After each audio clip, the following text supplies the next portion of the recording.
来的妖娆。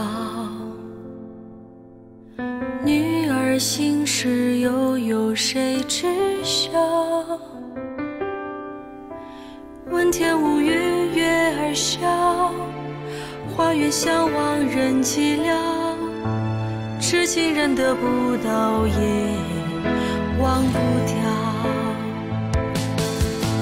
寒雨过，夜未央，天出现一丝光亮。牧笛笑深情，山河岁月催人老。一腔深情无以报。这一世风雪路途遥，相濡以沫是骄傲。来世再相约，庭前花朵记得我，到底是一世的情未了。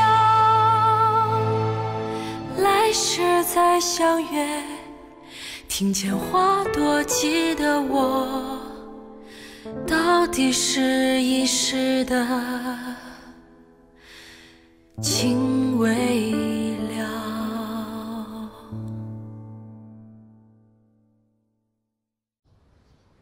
那胡咏梅那边还有没有可能？他恨我入股，更不会让股份出来。赵大人呢？赵大人，赵大人嫌弃我还来不及呢。哎，周莹，要不你牺牲一下，跟着沈星移再套套近乎？江福奇，你这什么馊主意？就是。要不这次就算了吧。可我就是不甘心。四叔啊，酒瘾又犯了啊！那么着急约我。四叔。哎，周莹，是你啊？是我约你的。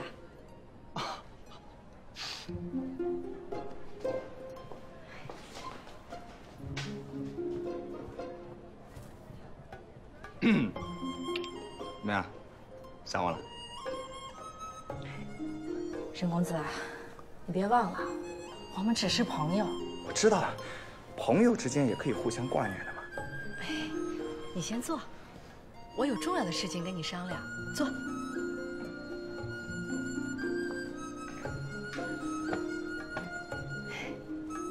说。是这样的，你们沈家的股份能让点给我吗？哎呀，我去找赵大人，结果我晚了一步，剩下的1000股让胡咏梅全给认完了。哦，原来是这个事儿啊！让点股份给你呢，不是说不行，只是你得答应我一个条件。说，什么条件？做我的女人。去你的！告辞。沈心怡，你这样有意思吗你？我觉得很有意思啊。你明知道我不喜欢你。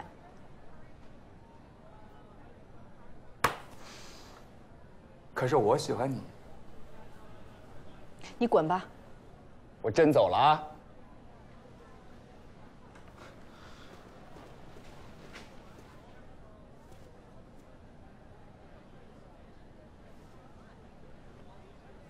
不是，哎，要不然这样吧，你亲我一口也算。做梦去吧你！哼！哎，等等。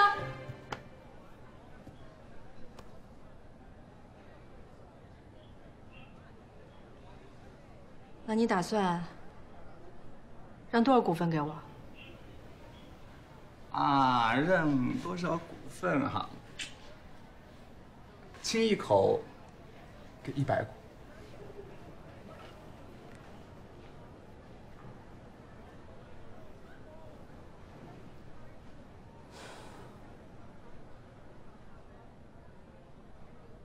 过来。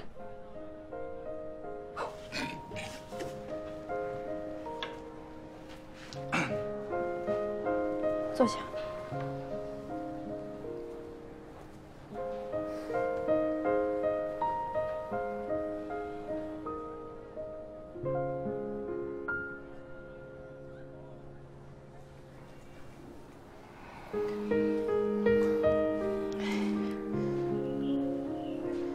把眼睛闭上。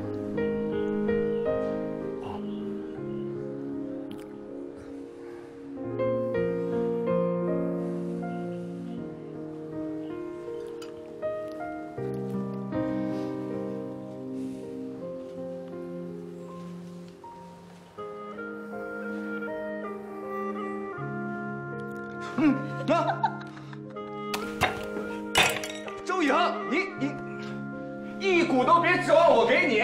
不让算了，我自己想办法啊！沈公子，好好吃，自己结账啊！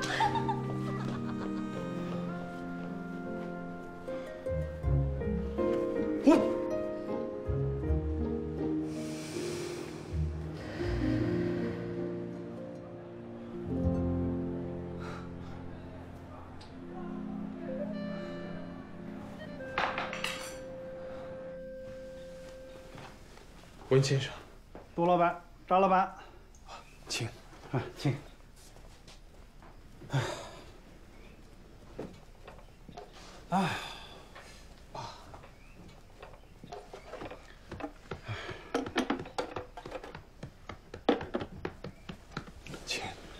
请。不知道什么重要的事儿，要劳请文先生亲自跑一趟。还不是为那机器织布局那些洋务派，说是要与洋商争利，其实还是想独揽财源，壮大自己的势力而已。他们在上海搞搞也就罢了，现在竟然把手伸到了陕西，贝勒爷还坐得住吗？可这陕西机器织布局，难道是赵白石一人搞出来的？上海机器织布局出来之后，贝勒爷就有指令，让萧超德严防死守。但谁料，赵白石竟然越过巡抚和总督，直接获得了朝廷的特许，要在陕西开建。萧超德昏庸无能，就不说他了。现在，贝勒爷着你和扎坤，无论如何，都不能让那机器织布局在陕西建成。是。俗话说，得关中者得天下。贝勒爷将你放到了泾阳，可见对此地的看重。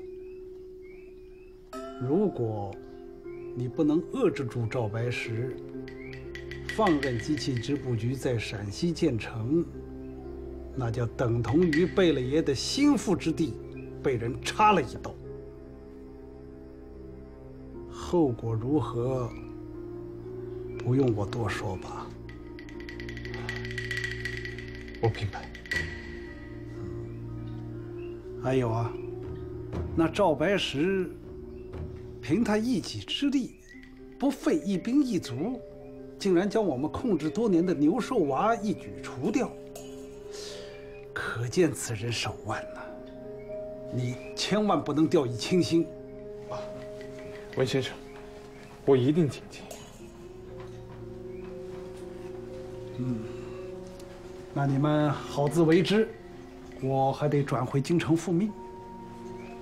告辞了。文先生辛苦。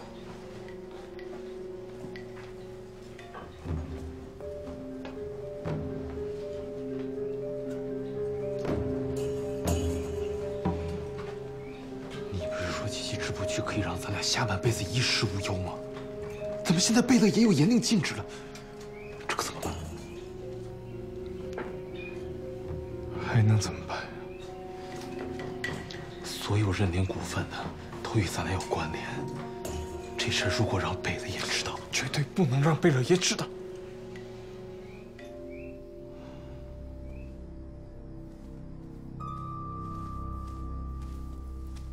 杜老板，这么晚找我有事吗？咏梅，你明天把机器织布局的股份退了。什么？我们好好做我们的洋布生意，别去淌那滩浑水。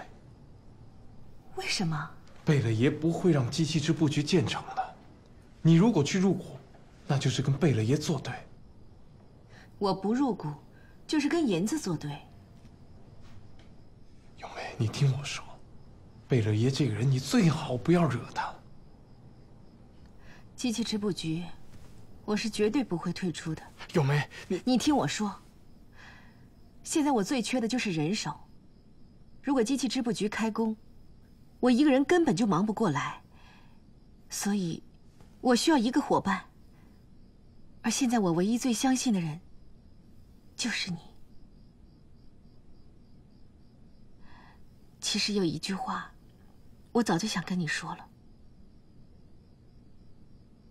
离开龙生河，转投古月洋布庄，离开贝勒爷，过来帮我。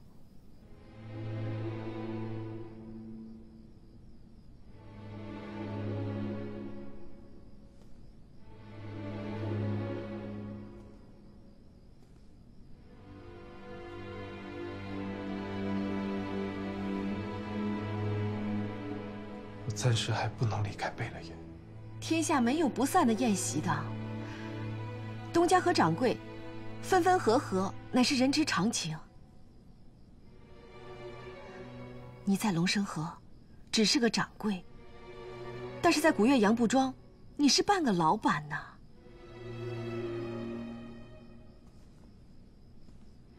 难道你真的打算一辈子跟着贝勒爷？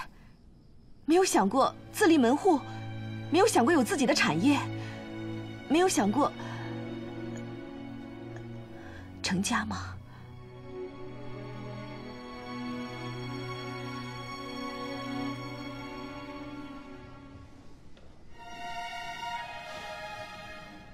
咏梅，你说的这些，我从来都没有想过。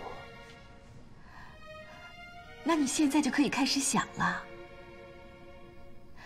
杜老板，只要机器织布局在手，我们一年净赚至少上百万两银子。到时候，我们可以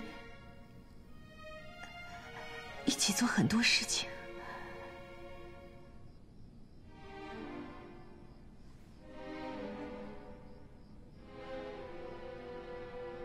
一起？对，一起。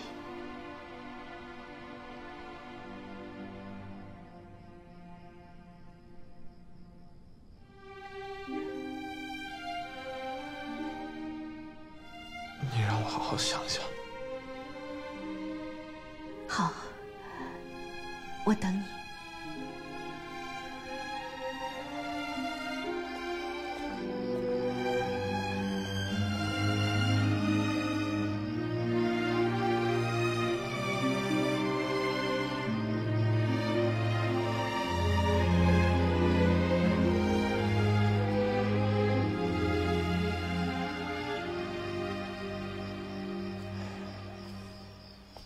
原来你在这儿啊？怎么了？跟胡咏梅聊得不顺啊？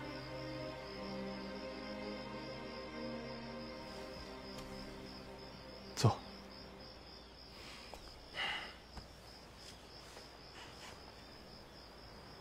张坤，你难道想一辈子都待在贝勒府？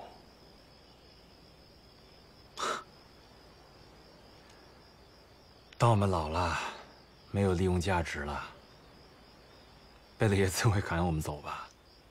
怎么了？你说有没有可能，趁咱们还没有老，咱们自己走？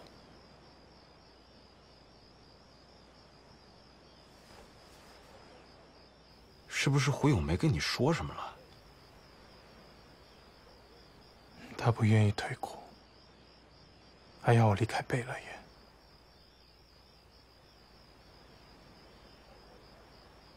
那你是怎么想的？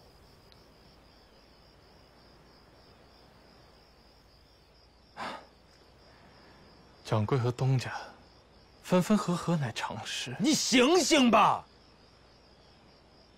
你忘了小桂子是怎么被活活打死的？还有梁公公，到现在都不知道尸首在哪儿。老板，咱们和贝勒爷那是掌柜和东家吗？那是主子和奴才。我不想当奴才，懂吗？可是由不得我们选呢。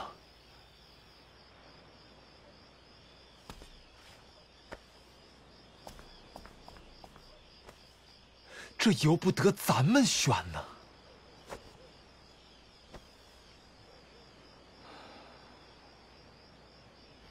家坤，如果我帮贝勒爷完成这件大事，他能放我走吗？完成这件大事，首先你得说服胡咏梅退股吧。你有这个把握吗？就算你说服胡咏梅退股，就算机器织布局办不成，贝勒爷最后开恩把我们放了，你能去哪儿啊？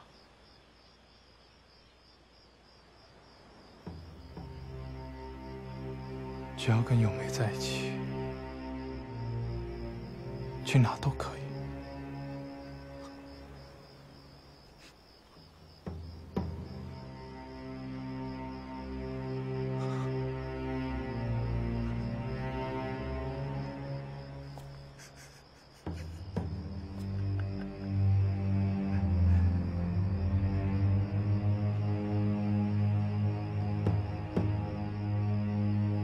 那是因为他还不知道你的真实身份。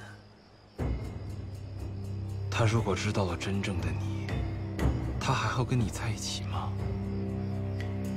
啊，杜公公，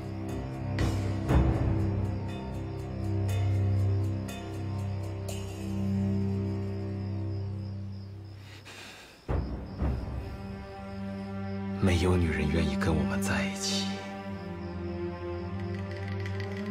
我们永远不可能跟女人在一起。别痴心妄想了，我们有我们的命。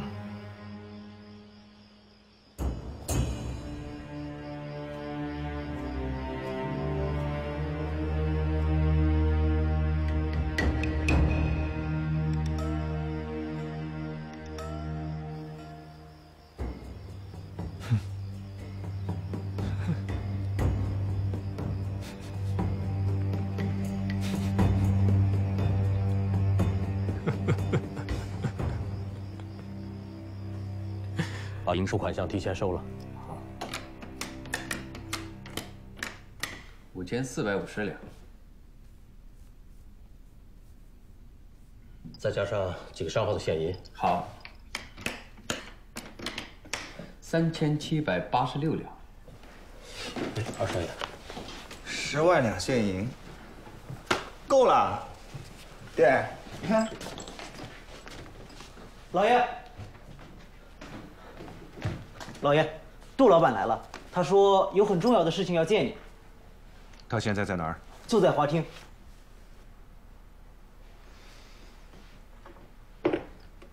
爹，我跟你解决。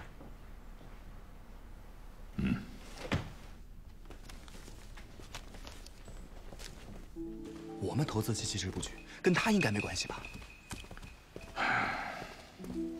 哎，爹，如果他想分一杯羹，千万别答应。我心里有数。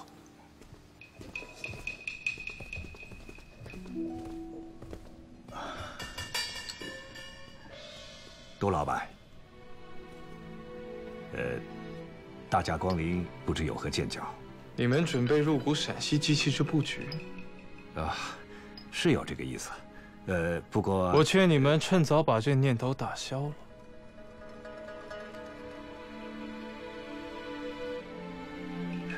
为什么呀？没有为什么。我说别做就别做。杜老板。 土布已经过时了，以后市面上可是洋布的天下。我们现在转投洋布业，正是时候。你说的这些我都知道，但是做生意啊，不能光盯着银子。那要盯什么？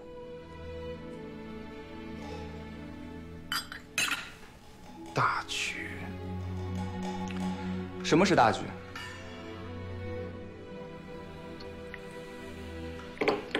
新英雄，这里面的水很深，现在你先听我的。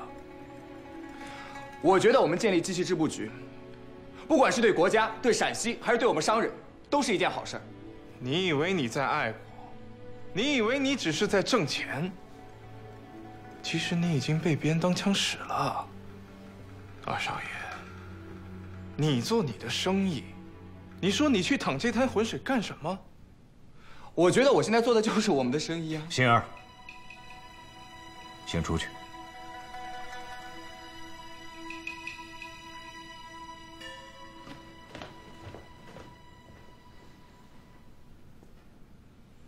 杜老板，星儿年轻，别介意。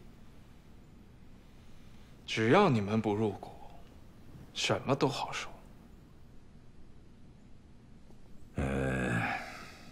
杜老板，现在这个市面，土布没法做，卖洋布又卖不过经营了几年的古越洋布庄。如果把机器织布局也丢掉，那我们的布匹生意恐怕要完全放弃了。放弃就放弃，10几万两银子呢。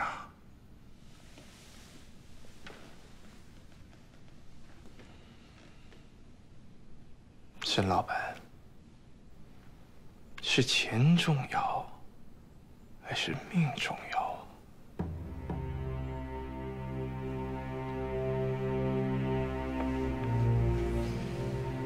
那吴伟文挣了这么多钱，又有什么用？贝勒爷一句话，到头来连自己怎么死的都不知道。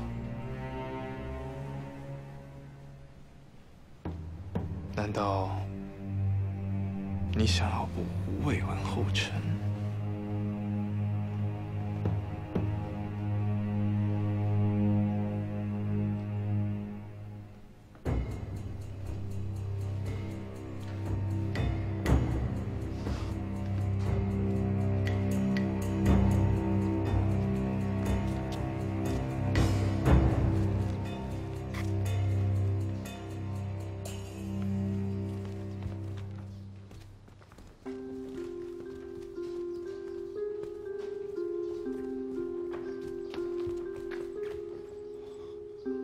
怎么说啊，爹？啊？算了吧。什么就算了？贝勒爷不同意。为什么呀？这事的背后很复杂。几十万两银子的生意啊，爹，你舍得放弃吗？我这种人，别说几十万两，就算是少赚1两银子，都跟挖肉一样。虽然机器织布局一本万利，但贝勒爷却是个财神爷，我们得罪不起。哎，爹，自从你把那个贝勒爷当财神爷供起来之后，是我们沈家的银子挣的是多了些，但你有想过我们付出的代价吗？军需订单，差一点就坏了我们沈家经营多年的好名声。那棉花生意，他们什么都没有付出，白白分我们的利润呢。这次土布卖不出去，弄得我们焦头烂额，他们却束手无策。现在有个千载难逢的机会摆在我们面前，他又要逼我们放弃。这个我都知道，但这现实本来就这样，有舍就有得。哎，爹，我觉得现在应该终止跟龙生河的一切合作，彻底断了跟那个贝勒爷的联系。以我们沈家的实力啊，不靠任何官府，我们照样可以做生意挣大钱，我们可以做成陕西首富。你要相信，你儿子我不怕吃苦，也不怕冒险，我一定会给我们沈家挣很多很多的银两回来。星儿，除非我们沈家彻底破产，否则永远摆脱不了龙生河。为什么呢？你最好不要知道。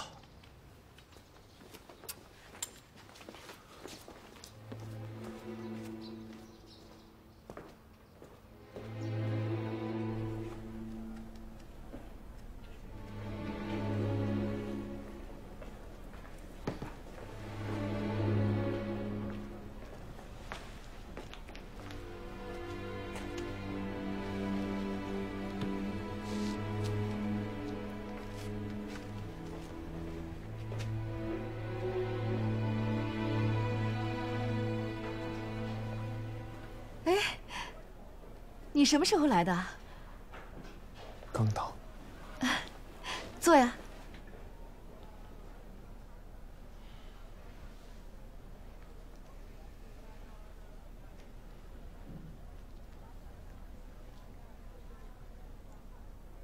我昨天跟你说的事情，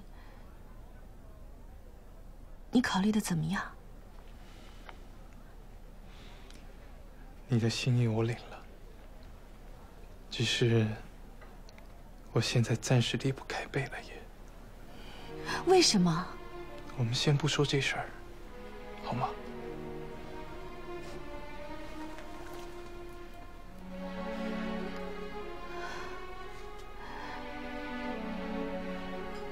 我明白了。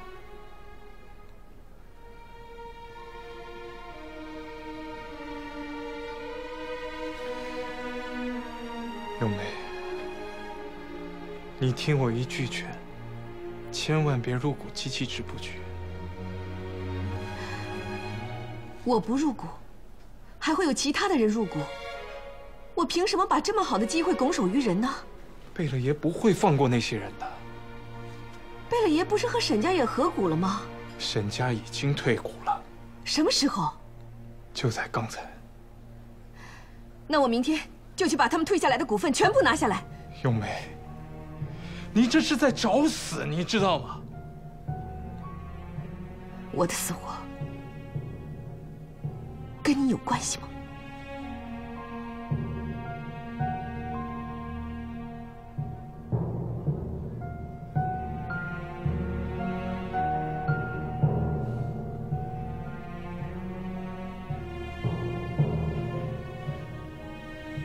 咏梅，我是真心为你好。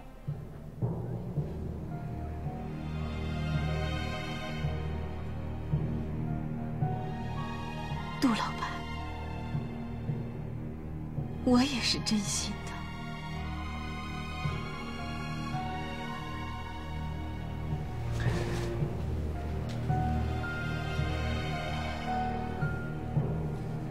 咏梅，自从咱们俩认识以来，无论什么事情，只要你一开口，我一定竭尽全力帮你。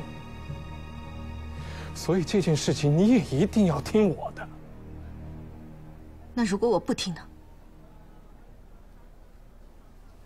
如果你非要入股机器织布局，到时候出了事儿，我救不了你。胡管家，在，来了。送客。杜老板，请。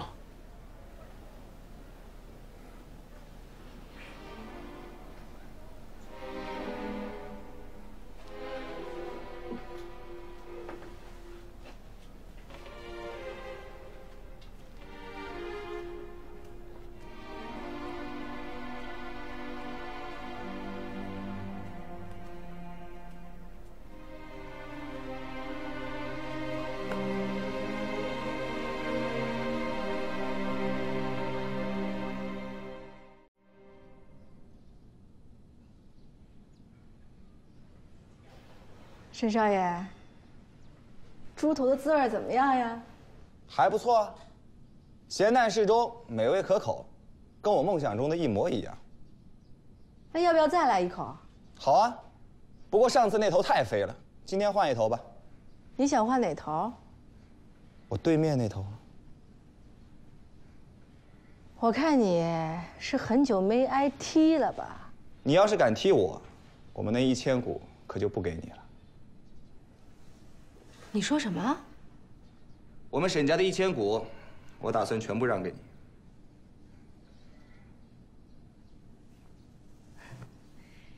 沈少爷，你又在玩什么花招？哎，我们沈家决定退股了。为什么？我爹那个人一世精明，可就是看不穿杜明礼。杜明礼让他退股，他就言听计从了。哟，那真是有点可惜了。不过这1000股能让给你，我心里还稍稍觉得有些安慰。1000股，那就是10万2白银。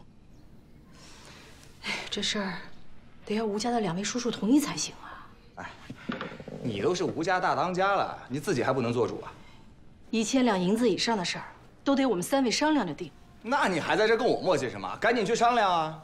别到最后又让人家给抢了。告辞。等等。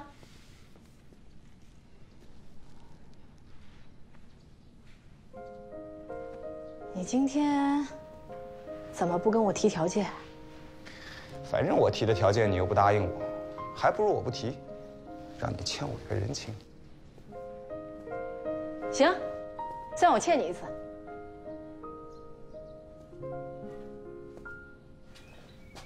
轮川招商局、江南制造局、开平矿务局的股票先涨后跌的前车之鉴，已经人尽皆知了。此外，新河火车相撞、安庆内军械所爆炸、兰州织女局工人断手、福州船政局工人丧命这些事儿，也已经找人到处宣扬了。你那边呢？沈家同意退股了？同意了。胡咏梅呢？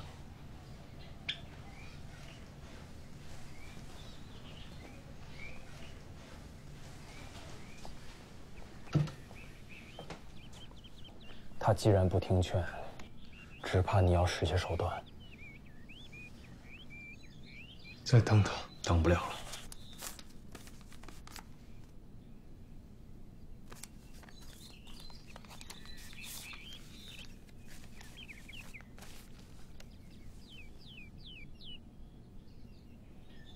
萧朝德被革职永不叙用，就是因为没拦住赵白石，贝勒爷找了个阴头就把他给插办了。萧朝德还是2品大员，他贝勒爷说办就办了。像你我这等贱民，如果惹恼了贝勒爷，只怕连命都保不住。不能再让胡咏梅一意孤行，坏了贝勒爷经营了这么多年的局面。可她是咏梅，我不能这么对她。可是贝勒爷会怎么对你？将来贝勒爷又会怎样对他？扎坤，难道我就没有别的选择吗？为了活下去，你我付出了怎样的代价？难道你现在要为了一个女人连活都不想活了？不，活着才是最重要的。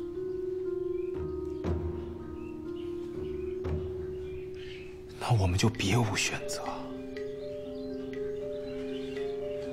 可是跟他在一起，我活得更有滋味。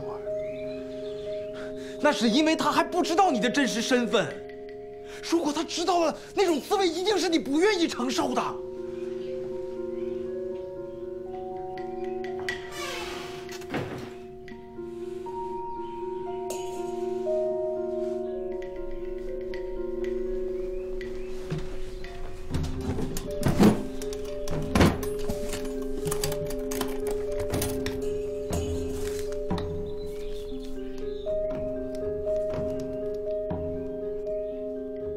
15天之内，能不能凑够20万两银子？应该可以。那就好。老板，你要点什么？哎，先生，你要干什么？哎，先生，先生，你不能进啊，先生。哎，先生，哎，你不能进，先生。哎，大小姐。胡小姐，我有话要单独跟你说。先下去吧。我刚要出门，有什么话，等我从陕西布政司回来再说吧。听完我的话，你就不会出门了。我知道你要说什么。麻烦你回去转告杜老板，机器织布局的股份，我认定了。我要说的是三寿帮。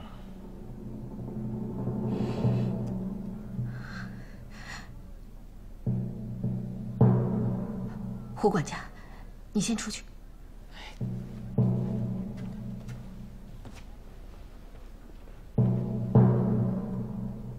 你什么意思？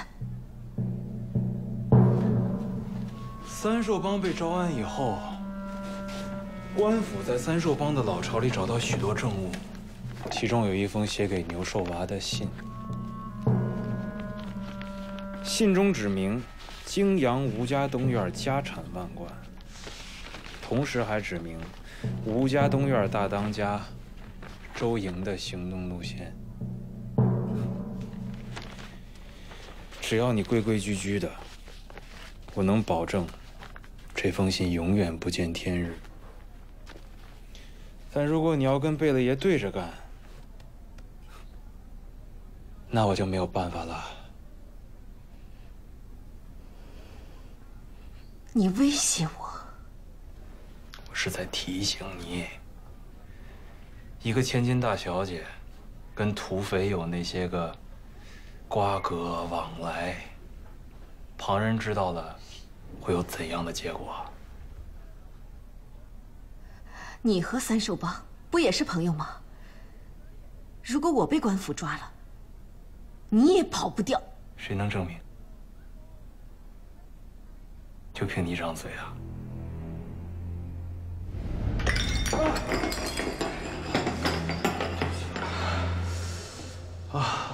没事没事，涂点药就好了。扎坤，你怎么搞的？对不起，老板。哎呀，真不巧，一个字儿都还没写，手就烫伤了。那扎坤也是个不识字的。没事，我来写。你？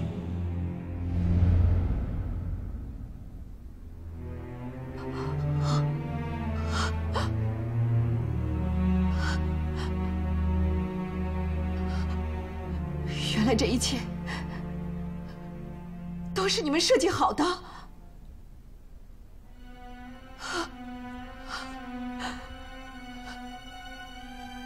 我真傻，我还以为你们是在帮我呢。我们确实是在帮你啊，胡小姐，你最好领情。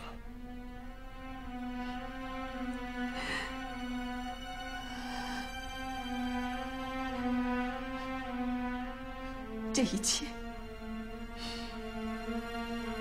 他知道吗？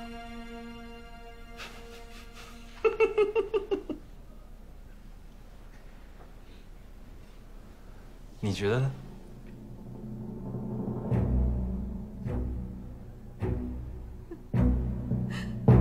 滚！你给我滚！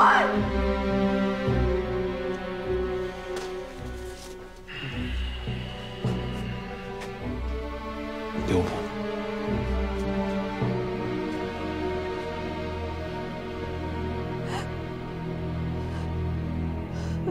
小姐，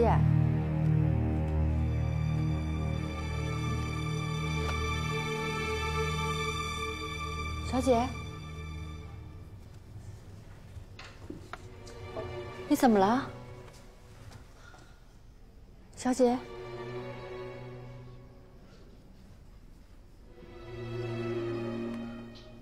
手怎么这么凉啊？是不是病了？小姐，我先给你倒杯热茶去啊。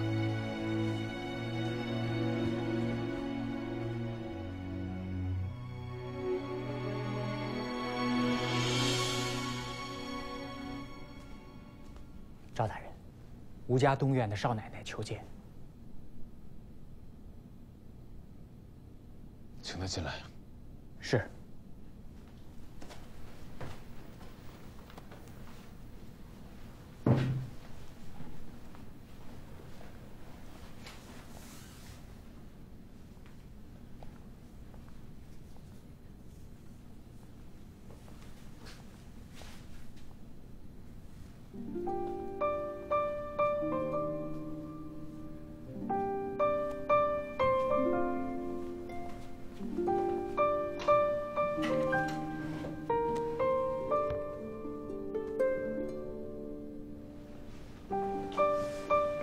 赵大人，夫人，如果我没猜错的话，赵大人正在为沈家退股的事情烦恼吧？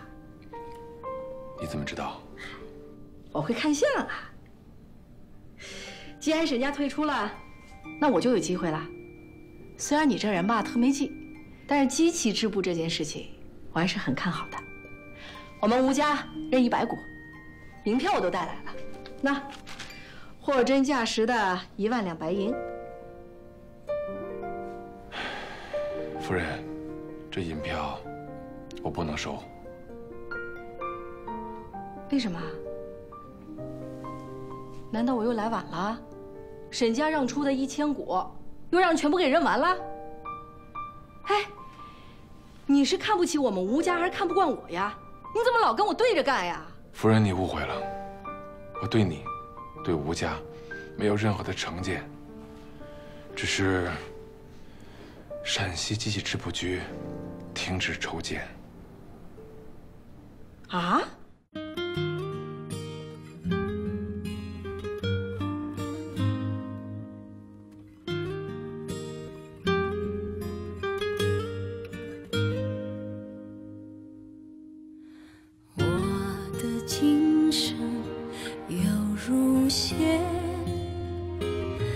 几番缠缠绵绵织成面，我问思念应从哪边采？一轮明月升起来，行走在茫茫月光的中间，我不能久留于伤感。待天空云舒寂寥，我发现你从未离开我身边。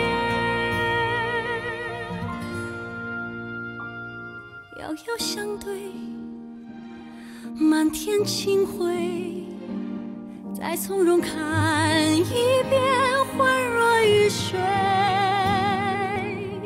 忍不住一时凭空以为岁月有痕都在心扉，